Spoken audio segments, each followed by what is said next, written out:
If you've been a user of the internet for a decent period of time, you have likely heard of the dark web.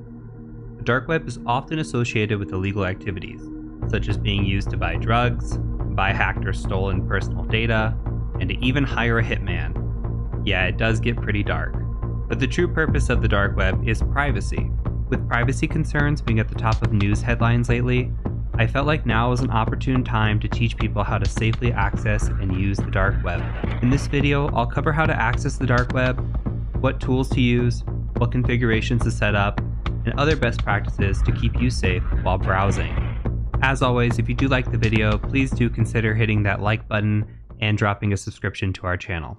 So in order to access the dark web, we need to use a browser called Tor, T-O-R. And you can access that by going to torproject.org. You'll be brought to this website, and you can download the Tor browser, but I'm going to advise you not to run this on Windows or Linux or Mac. And we'll talk about why in a second. But Tor browser is a browser built for privacy. You can scroll down here and you can see that it says it blocks trackers, it defends against surveillance, resists fingerprinting, has multi-layered encryption, and you can use Tor browser to access even popular sites like Facebook, like Google, and you can do this to maintain your privacy.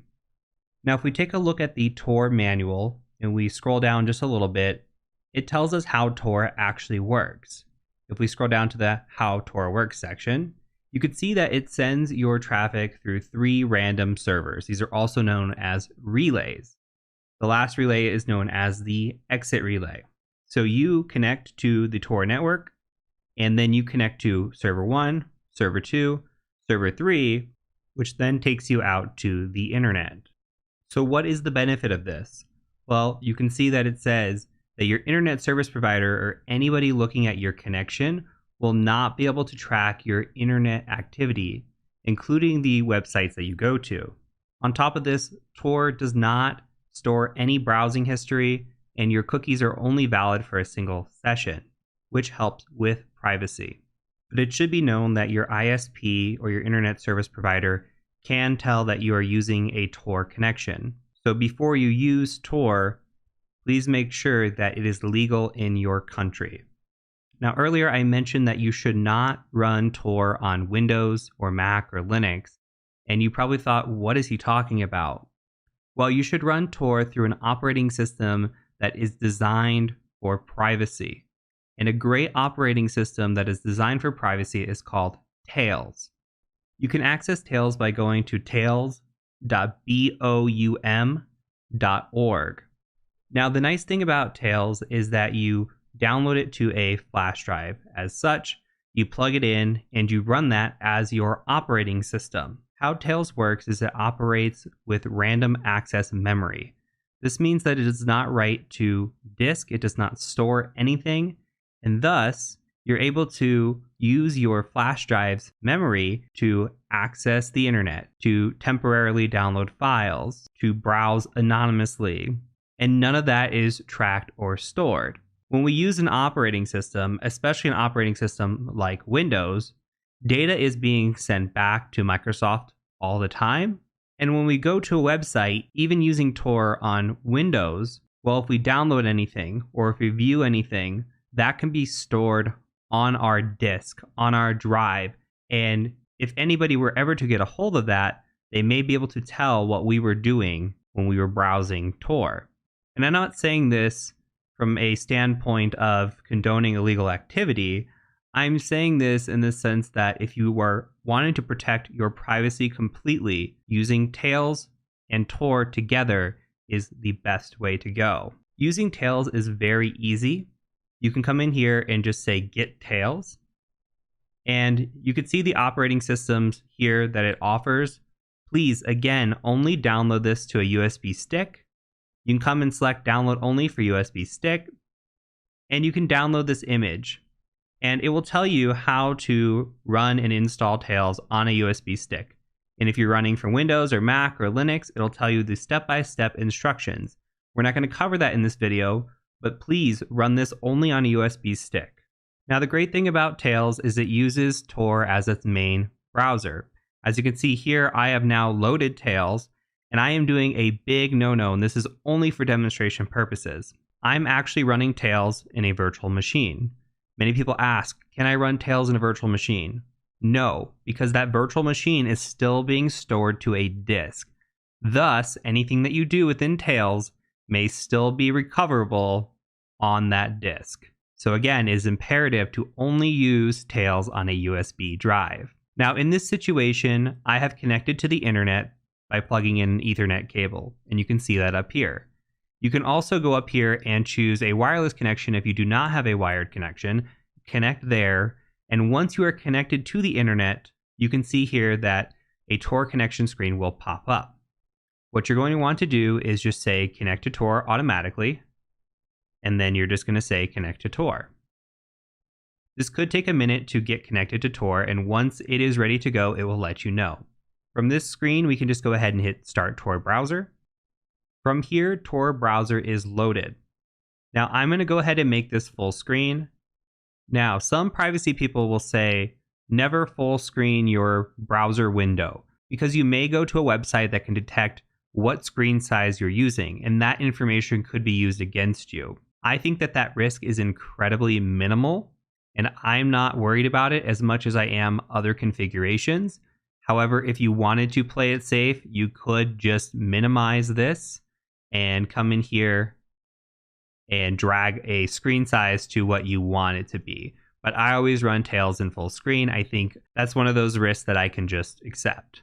Now, the most important thing before you start navigating is this little shield in the upper corner right here. What you're going to want to do is set your security level. So your security level will be standard, and come in here and you should say change. Now it describes the 3 security levels for you. It'll say standard, safer, or safest. We are always going to want to run on safest. This is because it will automatically disable JavaScript. Very important. There's other safety features here that are listed, but the JavaScript disabling is very important because you could navigate to a website that is malicious and has malicious intent. And if JavaScript is enabled, then they may be able to hack into your machine just by you navigating to a website. So if you are ever browsing Tor and you are asked to enable JavaScript for any reason, do not do it. On a side note, if you are running Tails, every time that you boot up Tails and you load Tor, you will need to go into safest mode. It defaults to standard. You can save those changes and re-image, but the easiest way is to just boot fresh every time and come in here and choose safest mode. With that out of the way, you see that we are brought to the Tails screen. The current release is 5.1.1. Please always update as a best practice anytime a new Tails is out. And you do not have to worry about this, by the way. When you plug in your thumb drive and you boot up Tails and you connect to the internet, if it is out of date, Tails will tell you. It'll say, hey, please update your flash drive. Easy enough. Always keep your flash drive up to date. You never know what security vulnerabilities are available and can be abused in the older versions of the operating system. Now, by default, Tor uses the DuckDuckGo search engine. So if we wanted to come in here and search pasta recipes, as an example, we could, and it would automatically start searching DuckDuckGo. Now you can see that we're being redirected to the non-JavaScript site. That's perfect. We want to make sure that we are not using JavaScript. So when we see that, we know we're doing the right thing. Now we can go to websites like this allrecipes.com. We can just open this in a new tab.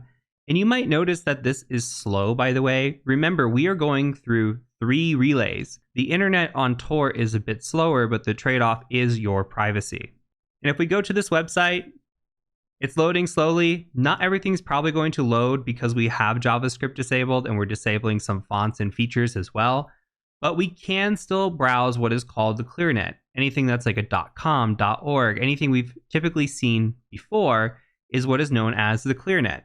Now, whenever we want to access a dark web website, we need to use what is called a .onion address. And you might be asking, well, how do I know what .onion to go to? Well, there's a few things that we can do. We can search DuckDuckGo for specific websites or .onions that we want to use, but there are also search engines built specifically for Tor. One of those search engines is Ahmia, ahmia.fi. And when we go to this, it'll say, try the Onion servers. There's more private and secure connections using their Onion. You could see the Onion address here and the Onion address here. So you can actually click on this, and it should take you to Ahmia's Onion address, as opposed to using the .fi ClearNet.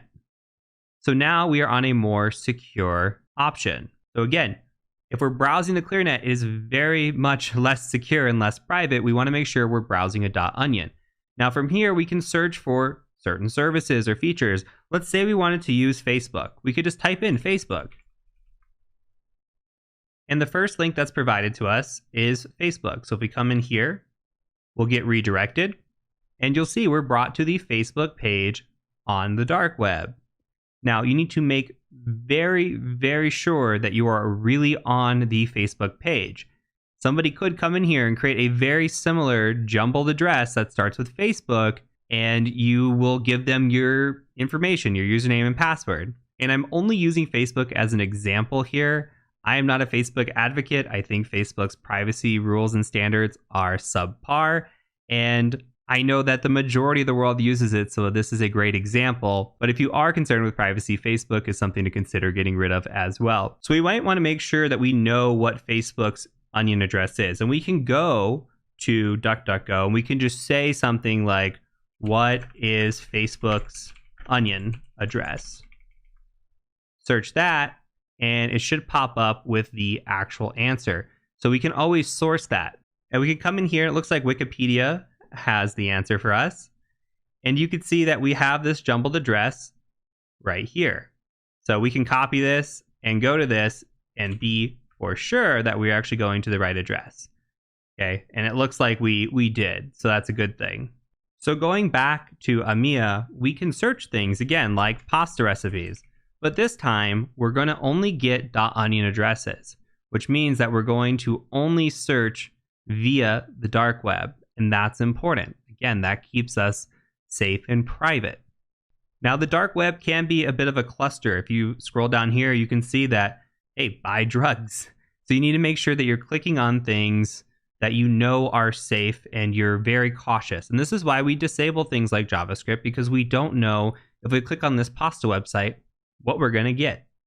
And it looks like it's some sort of file uploader. So that's interesting. Not a pasta recipe at all. So one last thing to talk about. If you ever download a file from the dark web, ensure that you disconnect from the internet before opening it. Always. When you download a file, you can come into your places and go to Tor browser. Your file will be in this folder. Nothing will ever save here. As soon as you pull the flash drive out of your computer or you shut this down, you lose all the files that are saved here. Never open a file that you downloaded from the dark web while connected to the internet. You have no idea what's going to be in that file and what's going to execute. If you want to save a file that you downloaded from the dark web, you will need to have an external hard drive that you plug in and connect to this machine, and then you can move that over. It is highly recommended that you encrypt that hard drive. I would strongly recommend using a tool such as Veracrypt. And if you go into applications and utilities, you could see that unlock Veracrypt drives is here. So you can use a tool like Veracrypt to encrypt your hard drive. Then you can plug it in Tails, unlock it, move your file over while disconnected from the internet, and then you can extract that hard drive and save that file permanently. Otherwise, again, everything that you put in here will automatically be erased. And that's the beauty and the benefit of using Tails as soon as you shut down Tails or even pull the flash drive out of your computer. So that is it for this video. Hopefully that is informative for you. Hopefully you can now browse safely. Just a few tips and tricks go a very long way. You need to be cautious if you are going to use the dark web for privacy purposes. Understand, again, that your ISP will be able to see that you're using Tor. It is not illegal in every country, though it is illegal in some countries. You need to make sure that you are disabling JavaScript and running in the safest settings when you do use the Tor browser. Highly recommend using Tails on a flash drive and nothing else. Never open files that you download from the internet while connected to the internet. And if you're going to save files that you download, please put them on a external hard drive that is encrypted with Veracrypt with a very, very secure password. So that is it for this video. I appreciate you taking the time to watch it. As always, if you like the video, please do hit the subscribe button and please do smash that like button. Until next time, my name is the Cyber Mentor, and I thank you for joining me.